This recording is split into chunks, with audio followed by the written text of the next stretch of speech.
So we've got the tension wrenches. You've got this style here, which when you reach the desired tension, it'll make the clicking noise and push the little lever out there. You've got a slide scale for setting your foot-pound or newton meters of torque. And what we'd use is a lot of manufacturers, when they build a car or put something together, they work out what the best tension is to put on a certain bolt. Cylinder heads especially, you'd work in a series of different foot-pounds till you got that desired tension.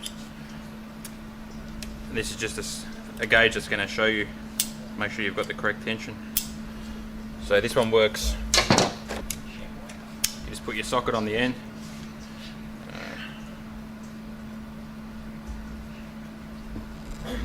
This is a connecting rod out of a EA Falcon, piston on the end. You simply just put it on there, do it up, and then once it reaches, in this case, 20 foot-pounds, it's going to click, just now. You always do it a couple of times to make sure you've got the right tension. I know now that that bolt is done up to 20 foot-pounds of torque. This one's ratcheting also, whereas that one's fixed. This one you can keep getting your movement without taking it off.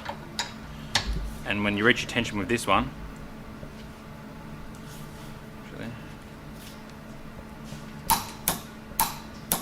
it'll just click, and it resets by itself. You don't have to push anything in.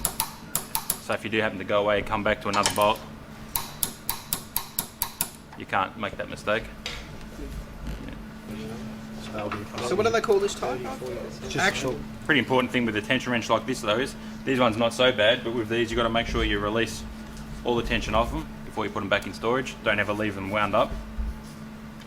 And they can be recalibrated if they come out of calibration. So there's torque wrenches in the marketplace with that difference. It's called torque to yield. Falcon, we're using it a long time for their cylinder heads. And what it'll say maybe the first step is tighten it up to 60 foot-pound or whatever it may be, the desired setting. Then tighten a further 180 degrees. So what this is just a degree wheel. Set it up so the base itself doesn't turn, you're just using this. And then as you do this up, you can see your degrees in place, and you just turn it. And it's 60 degrees.